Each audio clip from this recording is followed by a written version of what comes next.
आप सभी श्रेष्ठ जनों को मेरा प्रणाम। आपके साथ मैं हूं पंडित दीपक कौशिक। कन्या और मिथुन राशि के स्वामी बुध कन्या राशि में उच्च एवं मीन राशि में नीचगत माने जाते हैं। सूर्य, शुक्र और राहु ये बुध के मित्र ग्रह हैं। मंगल, गुरु, शनि और केतु ये बुध के समग्रह हैं और केवल चंद्रमा ही बुध का एकमात्र शत्रु ग्रह है। कुंडली का 12वां भाव बुध का पक्का घर है। शुक्र और बुध दोनों ही जब एक ही भाव में हों तो बुध बलशाली होगा। लाल किताब में शत्रु और मित्र कुंडली की स्थिति के अनुसार होते हैं। लाल किताब के अनुसार यहाँ प्रस्तुत हैं बुध को शुभ करने के कुंडली के भाव अनुसार उपाय। लेकिन पहले जानते हैं बुध ग्रह के अशुभ होने की क्या क्या निशानी हैं। पहला, केतु और मंगल के साथ बुध मंदा फल देता है। दूसरा, शत्रु ग्रहों से ग्रसित बुध का फल भी मंदा ही रहता है। तीसरा, विशेषतः यह नौकरी या व्यापार में नुकसान दे सकता है। चौथा, इसके कारण संभोग की शक्ति क्षीण हो जाती है। पांचवा, सूंघने की शक्ति भी क्षीण होने लगती है। छठा, समय से पूर्व ही दांत खराब हो जाते हैं। सातवां, मित्रों और बहनों से संबंध बिगड़ जाते हैं। आठवां, व्यक्ति तुतलाने लगता है। और नौवां, बहन, बुआ और मौसी पर विपत्ति बनी ही रहती है। अब जानते हैं पहले घर के उपाय। पहला उपाय, बहन, बुआ व बेटी को नाराज न करें। दूसरा, मांस, मछली और शराब से दूर रहें। तीसरा, एक ही स्थान पर बैठकर करने वाला व्यापार अच्छा और फ़ायदेमंद रहेगा। चौथा, व्यापार और हकीमी आदि कार्य से सावधानी बरतें। दूसरे घर के उपाय।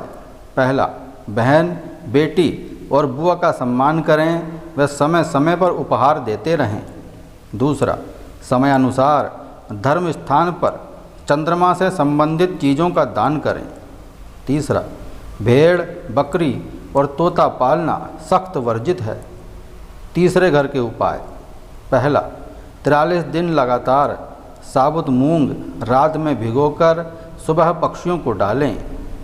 दूसरा, हर रोज़ फिटकरी से अपने दांत साफ किया करें।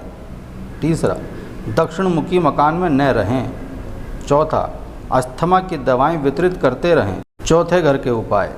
पहला, गुरु ग्रह से संबंधित वस्तुओं का उपयोग करें। दूसरा, मानसिक शांति के लिए चांदी की चैन पहनें। तीसरा, धन संपत्ति पाने के लिए सोने की चैन पहनें। चौथा, माथे पर 43 दिनों तक निरंतर केसर का तिलक लगाएं। पांचवें घर के उपाय। पहला, काल्पनिक डर और बेकार के तंत्र मंत्रों से बचें। दूसरा, बंदरों को गुड़ खिलाएं। तीसरा, बोलते समय सावधानी बरतें। चौथा, धन प्राप्ति करने के लिए सफ़ेद धागे में तांबे का सिक्का गले में पहनें। छठे घर के उपाय। पहला, कृषि भूमि में गंगा जल से भरी बोतल को दबाएं। दूसरा, अपनी पत्नी के बाएं हाथ में चांदी की एक अंगूठी पहनाएं। तीसरा, किसी भी महत्वपूर्ण कार्य की शुरुआत किसी कन्या या बेटी की उपस्थिति में करें। सातवें घर के उपाय। पहला, अपनी पत्नी या पति से अच्छे संबंध रखें। दूसरा, धन जमा करने की वृत्ति डालें। तीसरा, साझेदारी के व्यापार कभी ना करें। चौथा, गोमुखी घर अत्यधिक शुभ जबकि शेरमुखी घर विनाशकारी साबित होगा। आठवें घर के उपाय। पहला, किसी की भी निंदा करने से बचें। दूसरा, नित्य प्रति दुर्गा देवी की भक्ति करें।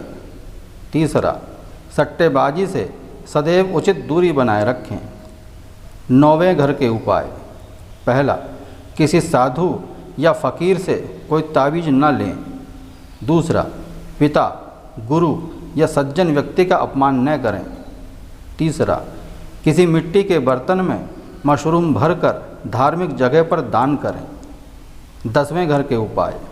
पहला, जुबान का चस्का ज़्यादा न रखें, अन्यथा बहुत तेज़ी से शरीर का क्षरण होने लगेगा।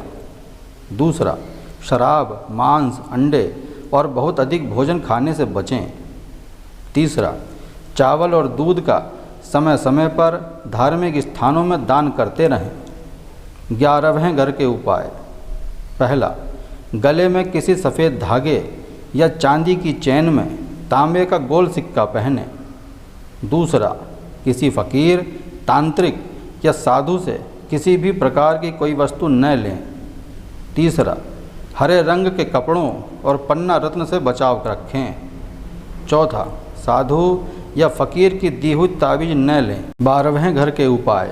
पहला, अपनी वाणी पर संयम रखें। दूसरा, प्रतिदिन दुर्गा मंदिर में जाकर पूजा अर्चना किया करें। तीसरा, प्रत्येक माह बहते जल में एक नया खाली घड़ा फेंकें।